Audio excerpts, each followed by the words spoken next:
Hola amigos, muchas de las antiguas construcciones que perviven al día de hoy a lo largo de todo el planeta comparten un curioso secreto que en este vídeo se va a desvelar. El secreto es que fueron creadas haciendo uso de la levitación acústica. Es un hecho comprobado que las civilizaciones antiguas de todo el mundo pudieron transportar bloques de piedra de enorme tamaño, de hasta 100 toneladas o más, con el objetivo de construir sus grandes edificaciones. Ellos fueron capaces de colocar esas piedras en posición correcta y de unirlas con rocas aún más grandes con una gran precisión, usando para ello la levitación a través del sonido.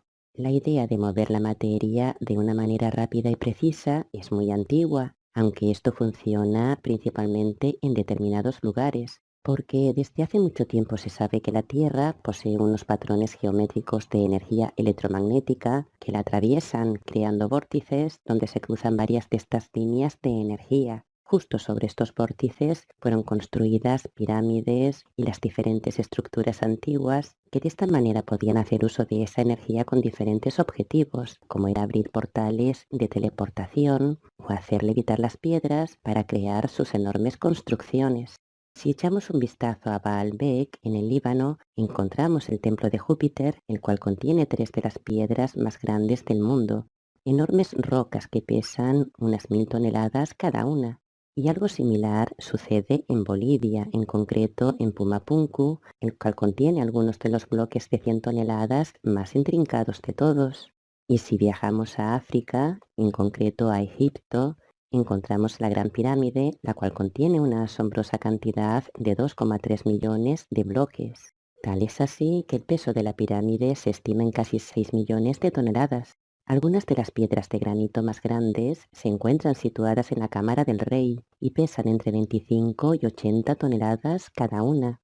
Estos bloques de piedra fueron transportados desde Asuán, que se encuentra a más de 800 kilómetros de distancia de la pirámide.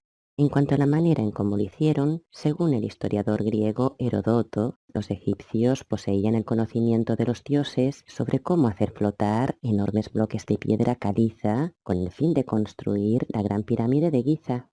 Los ocultistas han dicho durante mucho tiempo que los atlantes y los antiguos egipcios fueron capaces de mover enormes piedras con la ayuda del sonido para la construcción de sus templos. En todos los lugares del planeta podemos encontrar multitud de edificaciones que responden al sonido, como es el hipogeo de Half-Salflieni, que es una estructura subterránea antediluviana situada en Malta. En ese lugar, que en la antigüedad era usado para llevar a cabo rituales, fueron encontrados más de 7000 esqueletos, algunos de los cuales poseían cráneos extremadamente alargados. En una de sus estancias, conocida como la habitación del oráculo, la cual se encuentra situada en el segundo nivel de esa edificación, se puede detectar un fuerte efecto de resonancia, una frecuencia a 70 y a 114 hercios. Con una voz masculina sintonizada a estas frecuencias, es posible estimular el fenómeno de resonancia en todo el recinto. También se pudo comprobar cómo los instrumentos de percusión pueden por sí mismos estimular la resonancia de sus armónicos, una frecuencia que tiene un fuerte efecto en la actividad del cerebro humano. Esta antigua ciencia, la levitación de piedras enormes a través del sonido, fue conservada por determinados monjes tibetanos, tal y como demuestra el testimonio de principios de la década de 1930 del ingeniero sueco Henry Helson. Él personalmente pudo ser testigo de cómo los monjes se hallaban construyendo en el Tíbet un templo de roca de una altura de 400 metros. Y esto lo hicieron utilizando piedras de alrededor de medio metro de diámetro. Los monjes primero crearon un agujero en la roca correspondiente al tamaño de la piedra y a una profundidad de 15 centímetros. A 63 metros de la fosa se hallaban situados 19 músicos y detrás de ellos 200 monjes. También había 13 músicos con grandes tambores colgando, cuyo sonido se dirigía hacia la superficie. Entre los tambores, en diferentes lugares habían colocado 6 tubos metálicos de enorme tamaño, también tomas de corriente que estaban dirigidos a la fosa. Alrededor de cada tubo se colocaron 2 músicos que soplaban en su turno. Toda la banda y el coro de los monjes cantaron al unísono mientras la piedra yacía inerme en el centro del círculo formado por la orquesta y los monjes. Ellos enviaron con su música y su canto las ondas de sonido a la fosa mientras ésta actuaba como reflector de estas oscilaciones. En cuestión de 4 minutos, cuando el sonido alcanzó su máximo apogeo, el canto rodado en el propio agujero comenzó a balancearse y de repente voló en parabólica directamente a la parte superior de la roca. Era de esta manera como los monjes podían ofrecer al templo que estaban construyendo 5 o 6 rocas enormes cada hora. Brius Cathy, en su libro titulado Antigravedad y Mundo Cuadrícula, evidenció cómo los monjes del Tíbet se hallaban familiarizados con las leyes que regían la estructura de la materia, siendo capaces de hacer levitar piedras pesadas con la ayuda del sonido. Brius Cathy menciona en su obra que esas enormes piedras habían levitado lentamente, tomando 3 minutos para ascender 250 metros hasta tomar tierra, mientras los monjes cantaban y tocaban una serie de instrumentos.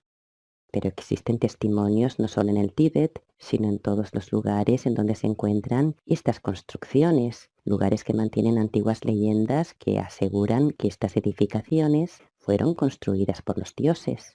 En estas leyendas se menciona que piedras macizas podían moverse solas hasta llegar a su posición definitiva y que esto lo hacían con la ayuda del sonido. Por este motivo, el sonido fue ampliamente venerado por las diferentes culturas antiguas de todo el mundo porque era capaz de crear enormes edificios y pirámides en tiempo récord. Una leyenda maya dice que la pirámide del mago fue creada en una noche por un enano que era capaz de cortar, mover y colocar piedras enormes tan solo utilizando un instrumento de percusión.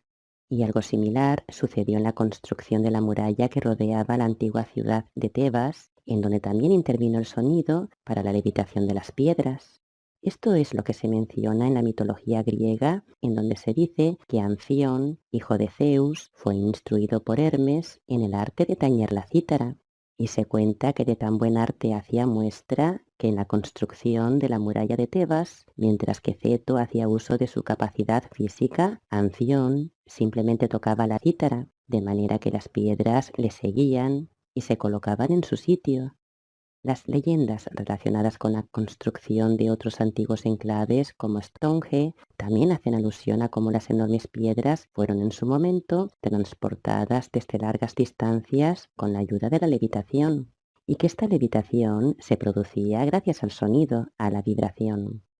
Realmente lo que percibimos como sonido es la propia materia vibrando en diferentes frecuencias, y el sonido es una frecuencia de alta vibración, una frecuencia que afecta directamente a la materia.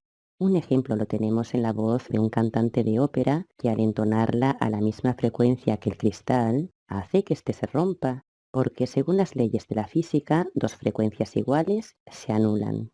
Esto lo sabían muy bien los antiguos israelitas, tal y como se menciona en la Biblia. La historia que menciona es que mientras estos se hallaban en Jericó, con el propósito de derribar su enorme muralla, los sacerdotes emitieron un fuerte sonido con una especie de trompetas, un sonido que ocasionó que los muros de la ciudad cayeran irremediablemente, porque los sacerdotes hebreos eran conocedores de la frecuencia a la que vibraban las moléculas de los muros, por lo que crearon un sonido de una frecuencia que era idéntica.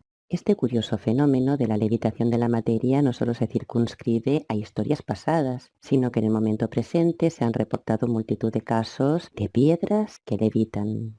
Tal es así que al día de hoy son innumerables los testimonios y grabaciones de piedras que levitan en determinados lugares. Por ejemplo, en Arabia Saudita, en la aldea de Al-Hasa, se encuentra una enorme piedra que se eleva a 11 centímetros del suelo, y esto lo hace una vez al año durante el mes de abril, que es cuando queda suspendida en el aire por un periodo aproximado de 30 minutos. Cuenta la leyenda que en abril del año 1989, detrás de esa roca, fue asesinado un hombre que se hallaba allí escondido para ocultarse de sus asesinos. Hoy en día todavía se puede ver la mancha de sangre fresca en esa roca, pero lo más sorprendente no es que parezca sangre fresca, lo más sorprendente es el hecho de que cuando la piedra se eleva desde el suelo, estas manchas se vuelven más oscuras.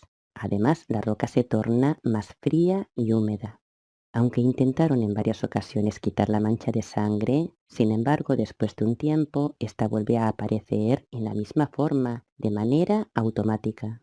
También encontramos otra evidencia al día de hoy en un vídeo compartido en las redes sociales niponas por el usuario de Twitter Skazuk1929 cuando se encontraba grabando unas estatuas situadas en un cementerio nipón. En ese momento se pudo ver una pequeña roca que flotaba sobre el suelo, moviéndose y levitando de forma aleatoria. Incluso uno de los protagonistas se acercó colocando su mano por debajo de ella y llegando incluso a tocar la roca. En ese momento la roca volvió nuevamente a flotar sin una explicación lógica. Y en una pequeña aldea de la India llamada Shivapur se encuentra una roca de 55 kilogramos que se hace ligera y se eleva en el aire cuando es tocada por el dedo índice de varias personas al unísono, y esto mientras cantan emitiendo una determinada vibración.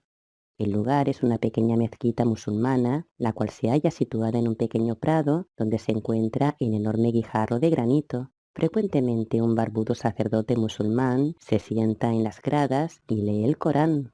Luego, cuando se ha reunido un grupo de visitantes o peregrinos, cierra el libro, les da la bienvenida e invita a 11 personas a que con sus dedos índices toquen la piedra, inclinándose al hacerlo. Entonces el sacerdote emite en voz alta las palabras de un maestro sufí que vivió hace unos 700 años en Shivapur. En ese momento, ante los asombrados ojos de los presentes, la piedra se eleva casi 2 metros durante un segundo, como si la gravedad dejara de existir. Este es el gran poder del sonido. El sonido abarca una amplia gama de frecuencias que el oído humano no puede percibir. Lo que es evidente es que todo lo que existe en este universo, cada cosa, cada vida, tiene su sonido, emite una vibración determinada. Y también está claro que determinadas vibraciones pueden causar tanto efectos positivos como efectos negativos en las personas. Un ejemplo de sonido o vibración positiva es el canto de los pájaros, que aparte de producir relajación y paz en quienes los escucha, también provoca el mecanismo de floración de las plantas. Otro sonido, una vibración muy elevada, es la que emiten los delfines, la cual, entre otras funciones, tiene la finalidad de crear los patrones de crecimiento de las barreras coralinas. Este es el enorme poder del sonido. Hasta pronto, amigos.